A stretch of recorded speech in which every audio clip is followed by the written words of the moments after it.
हाँ भैया। बहादुर रानी को बुला करके मेरे सामने करो। किधर गए? की बोला? रानी को बुला करके मेरे सामने करो। हमें नहीं बोले, तू बोला। तुझे भी आज मौका का फायदा मिल गया ना? हमारा का मौका। हाँ, मौका पर तो सब दुश्मन ही आता है। से की बोला? तुम रानी को बुला करके ये बोलो कि भाई साहब, ये नहीं कहना है कि इंदल सिंह भैया के बदन पर बिजली का कोड़ा चला। अरे भाई बात क्या बोलबे ना, ई बात दुनिया भाई जाने छी। बस हां, तीसरा नहीं होना चाहिए। एक तो वो दोनों दुश्मन दोनों माँ बेटा जान रहा है, दूसरा हम दोनों भाई जान रहे हैं कि मेरे बदन पर इंदल सिंह कोड़ा चलाया। हां, ये बात का तो रानी को ये पता नहीं चलना चाहिए कि मेरे बदन पर बिजली का कोड़ा चला। ये बात हम कहियो कह नहीं सकते। रानी को बुला करके मेरे सामने कर और उसको बोल कि भाई साहब आया है, बेटा का जोड़ा लगा। तेरा बात पर नहीं था। नहीं, हम उसको मारपीट करके भगाए। पिटाई कर लो। हाँ, क्या बोले? प्यार से बोला, प्यार से, आराम से, आराम से। हाँ, जैसे आवाज उसके कान में जाएगी ना तुरंत चली आएगी। हमरा बात पर एकदम चले। हाँ, चले प्रेम से कहल, आराम से। भोजिया फसुनिला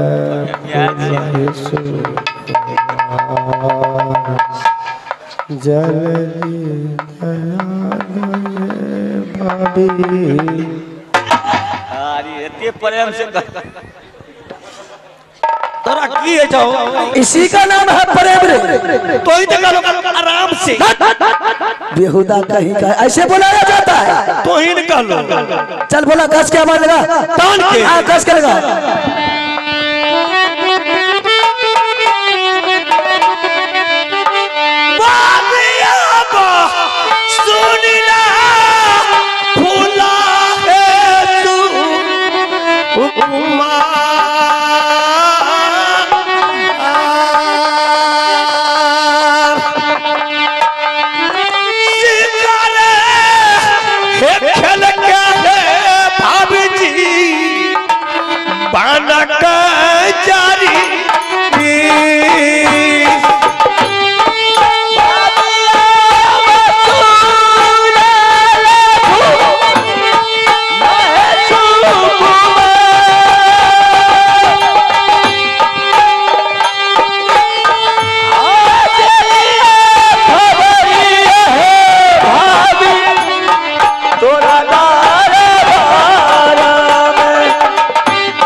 चलनी कया जाए भाभी सबना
खुश रहो। भोरे भोरे लिए की बात छे ये?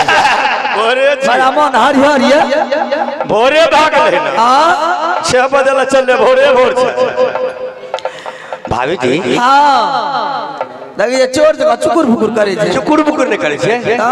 पहले 2 कप चाय बने ना बुता के पीते चाय? हमें पीबे भैया पीते यहाँ पीबे हां चाय। हां मुंह के नाप ला के लिए ये देखियो त हमरा से ऊपर बढ़िया छबो कर ले चाय और गैस सिलेंडर 60 गेले बुझलिए। हां आ 4 दिन भाग गेले। अच्छा अच्छा अच्छा सिलेंडर आर नहीं छे गैस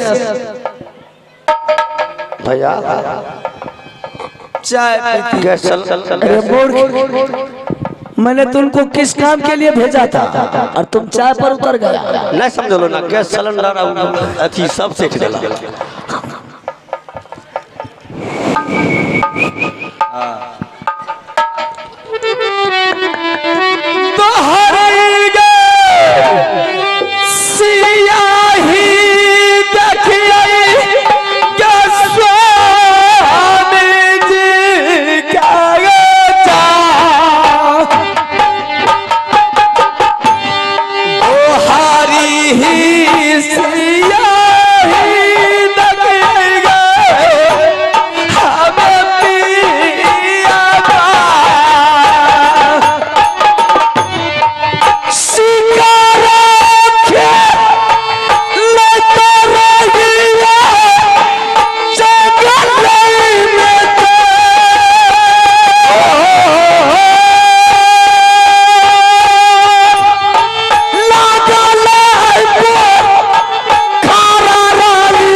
हमारा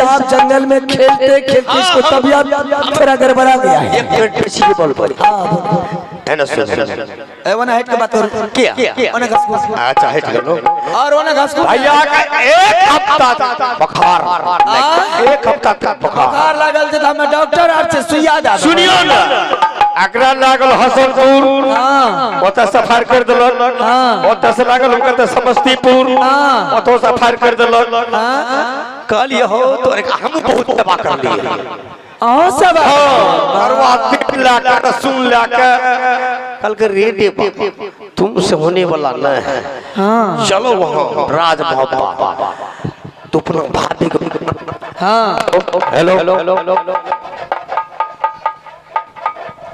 तो अपने भाभी को कहना से एना ना की करे छै माछ आर पकड़े छै माछ हम पकड़े देखियो एक पवा सरसों तेल के गरम कर दियो रसूल में गिरा दियो रंग में ला दियो यहाँ अगर छू ललिए तो भैया के ठंगलो में जितना कप छै ने सब भाग जाते हेलो बाजार का सरे था कल के आप जुग जारल किताब जुग जारल भागा में कदीमा भी खिला का फरल भाई मरदार छी ला दो ना हमरा कौन जरूरी ले जेबे ओने आ ओकरा सेवा का दियो जाय दियो तेल लगा दियो बढ़िया से सेवा सत्कार का दियो यहाँ साथी में छिए ये हमरा से अगर उ सेवा अगर छूट जा बुखार तो भैया के हम दिन रात सेवा करबे बढ़िया से सेवा का दियो ना बुखार कौन बुखार जैसे नहीं छूटे छै फागुन में कफ भाग ले तो बढ़िया डॉक्टर लगा चल जा बढ़िया से ऑपरेशन क्या देते यहाँ बिना भैया के बुखार नहीं छूटते यो सने गेले यो ओकरो दिमाग ठाम पर गाने तो ले ला जाइयो ना बताओ मला जेबे रंग महल ना छै महल के जरूरी बस नेमू आ बाजार खसोना सब दिन के रंग रह गेले चला चला चला रानी महल के जा जुआए 25 खेलबैयो यारो साथ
सुना ना ये हरामजादी तो बात नहीं मानती बात नहीं माने छा ए मंत्री जी की कहे छै ये अरे सुनो ना की है छा बात नहीं माने छा है ना सुन हमर पैन बोलो पहला पकड़ा अच्छा क्या अचरा अच्छा अच्छा अच्छा अचरा पकड़ा वैसे नहीं मानता पहुंचा था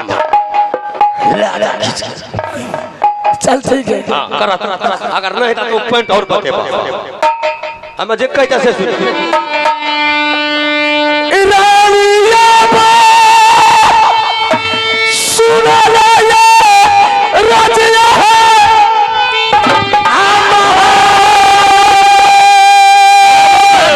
जो भागले की भेरी आना करे छिए चला चला बजला सर भाई रानी रंग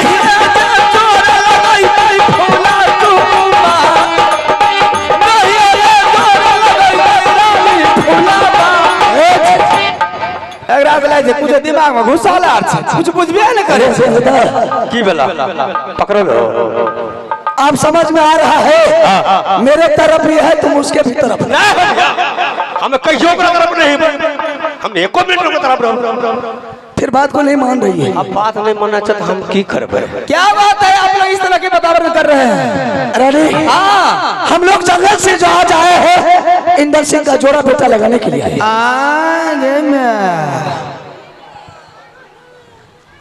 ठीक है तो कहे बात से मंत्री जी जाओ ना कतै जेबे रंग महल्ला के जानो भैया का आंख में आंख में की भए गेलिए अनहरा यार गेलिए अंधेरा गली अपन आंख में तार माथा जुदा नहीं है जाओ ना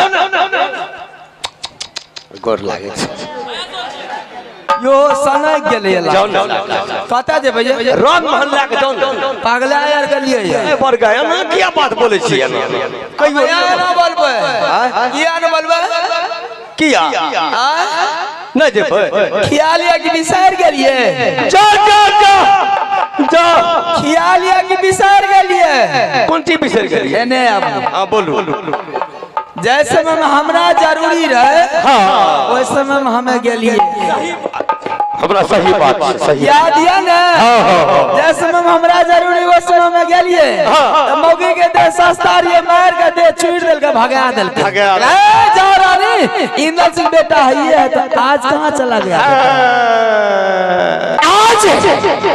आज इंदर सिंह मेरे लिए मर गया है रानी क्यों मर गया बेटा इंदर सिंह जिंदाबाद है तो फिर बेटा का जोड़ा क्यों लगाएंगे इसलिए दूसरे का धन से धन नहीं होता है ना दूसरे के बेटा से बेटा वाला कहलाता है ना सुनो भैया यह बात हम कह रही है जैसे में मगलिए रहे सुन लिया हां मार लगे मौगी के देगा छूट देल के अच्छा कहा जा रानी बेटा है इंदर सिंह दूसरा बेटा क्यों पैदा करेंगे अच्छा भैया आखिर तुम क्या कहना की बात है ये लगे जब पश्चिम से सूरज उदय भले ये भैया के लाग नहीं जेबे रंभान भैया के लाग नहीं जेबे हमरा कोनो जरूरी नहीं अच्छा हमा के जाय छी जाना है तो जाओ ना ए भैया इना बात तू अता बात हमरा आले बेटा का कह लो मुंह पर भाभी के कह लो मुंह पर कि तुमसे अच्छा बेटा पैदा करके तुमको दिखाएंगे कसम भी का करके हां कसम भी खेलो अखनी तो भाभी छोटकी बात कहां माने छा ऐसा कर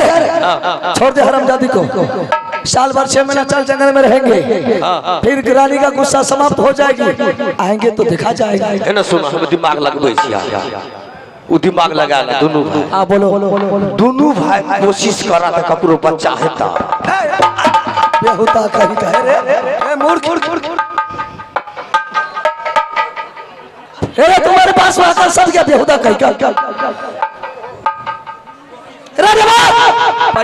छोड़ दे इसको चल यहाँ से जंगल प्रयास का देखियो ने न जमे लाके हमरा की जरूरी छ जा जा जा जाओ ना भैया यहां लगा की करे छी भीख मांगे यहां से सुंदर भैया कंपनियां ले दे यहां से सुंदर ले दे सुंदर कनियर फेर करता हां कल कहते मैं दाम ने बाजार में धक्का की बात करे छिए की बात करते डर मना डर है वो कर जो इसको बोल फोन की मत देने के लिए तीन छिटा भैया कनिया के नीचे लेते ए तो एकरा लगा ये अच्छा इना बता एकरा से के बियाह करते जे सोती न घर चले ले त खिचार के खिचड़ी बिना नून दल के भीतरी के देबे सौतीन के ओने कमा बकरी दबे ओने रहबो ओनी रात एक रूम छै ने पिछला दबाल तोड़ देबै हर्सोनल बना लेबै हम बनेबै भैया खेते हम भैया आने रहे त हम चले छोड़ दे इसको चल जंगल हेलो सुनो हमरा तो दे दाता 21 को टका 21 रुपया किस लिए तू दबो 50 रुपया दिया चल बोल किस लिए लेगा तू 50 को टका ला के हम चल जेबा बिथान बजा कहां बिथान बजा किस लिए वो 50 को टका में ला लबा गाना मीठा अगरबत्ती सला 5 हाथ के सालू का टुकड़ा अच्छा किस लिए हां बाछी तोर का क्या दे छ गायतर के बात ओ न हम की करबो भूल लागल उ गोबर लाए आ सब कुछ हम जे छ भाभी के नजदीक चढ़ा देबे निपोत के जना हमें कहे छै तना सुना चल वैसे वैसे करेंगे तुम बता ना की करबो कैसे करेगा। हाँ हाँ निपोत के चढ़ा देलिए आ हेद को कना प्रणाम करे छै कैसे ऊंचा सार जा तू जा चतुर देवा जा सार जा तू चतुर देवा मां बाप का झाड़ू मारे बात करे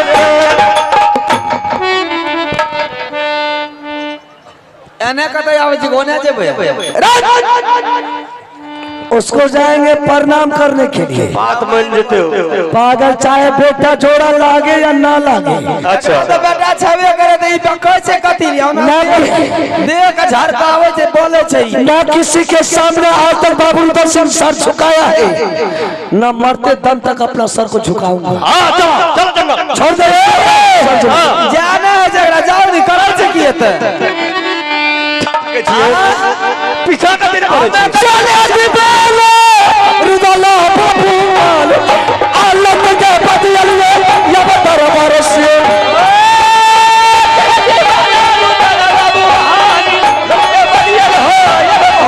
आई का बहल कर हरिदा मैंने लौटूर या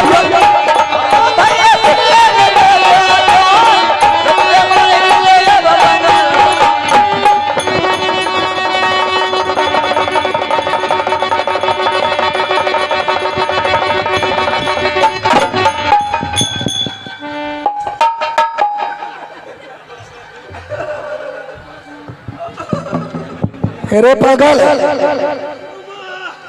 क्या हुआ रे? ओ बा टूट गला तोरो अरे जब वाले पकड़ लिया तुमको छोड़ देना चाहिए रे पागल। इधर तुम खींच रहा था भैया इधर वो खींच रही थी। हम सोचलिए कि कन्या भंडार को में बेग लगे लगे आ कन्या से आम लिए लगे गाछ उखाड़ के डांडे पर फेंक देले पागल कहीं का।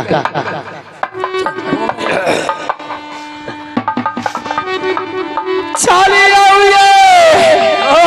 चली आओ पिया पलंगिया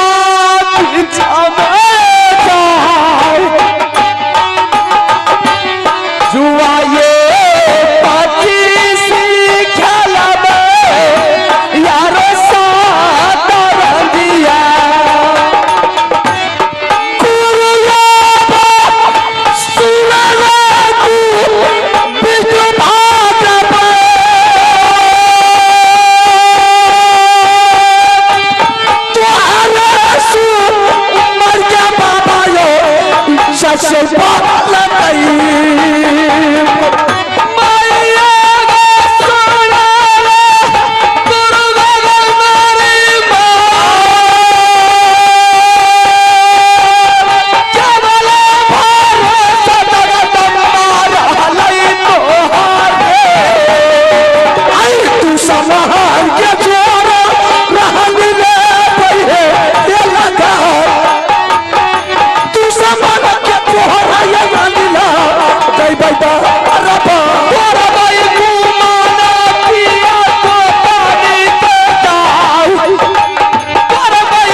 देवा है जो है से तो ही है, देवा है जो है से तो ही है।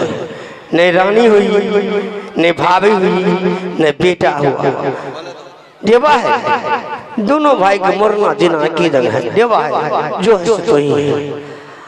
आज देखियो सब दिना गाय चरलिए एक जगह, आज अपना गया के बेरा के ले गया आ 20 सरपट पे हमारा छोड़ दे देवा है जो है से तो ही है।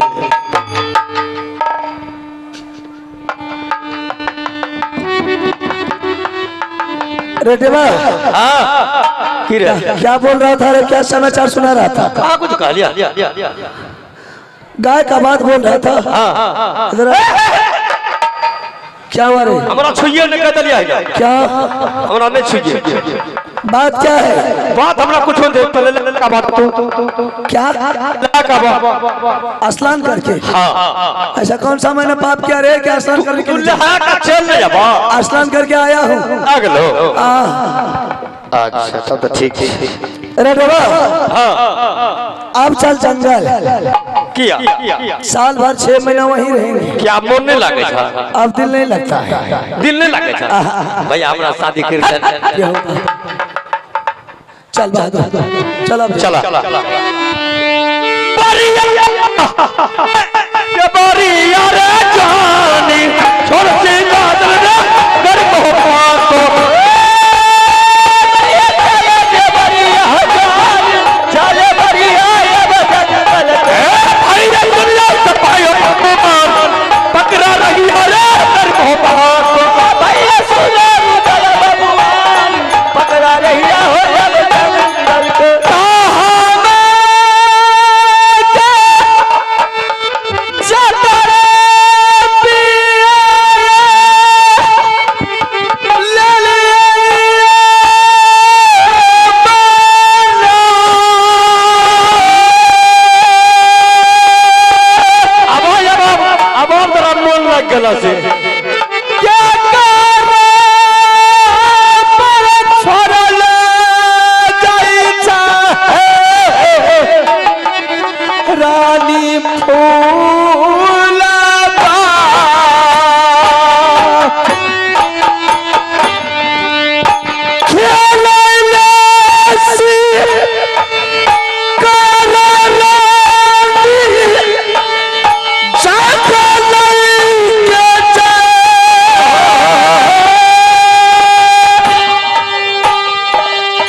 कहाँ जा रहे हैं आप लोग? तुम्हें खुशन मालूम है रानी कि डेला पंडित बाबूराम सिंह जंगली आदमी, जंगल का शेर, जंगल का बादशाह, जंगल का डाकू है। 6 महीना जंगल में रहते हैं रानी, तो 2-4 रोज राज मोहब्बा में रहते हैं। फिर जब मैंने जंगल का रास्ता पकड़ा रानी, तो तूने आकर के मेरे रास्ता को रोक लिया। जाने के टाइम में किसी को टोकना नहीं चाहिए, यात्रा भंग हो जाता है, अशुभ होता है। तकलीफ है तब टोक लगे। हाँ आप लोग जा रहे हैं जंगल? हाँ रानी जंगल जा रहे हैं, तो किसके ऊपर मुझे छोड़ करके जा रहे हैं? मुझे इस बीच में कुछ हो गया तो मेरी देख रेख कौन करेंगे? ऐसा बात है रानी, अगर रानी तुम्हें कुछ हो गई, महल में भाभी सोना है, तुम सारे कहानी जाकर के भाभी सोना को बता देना। हेलो हेलो जब भी तुम्हारे पास में दुख है, वो सारा दुख दूर मेरे भाभी सोना कर लेंगे। आप कितने रोज में आइएगा?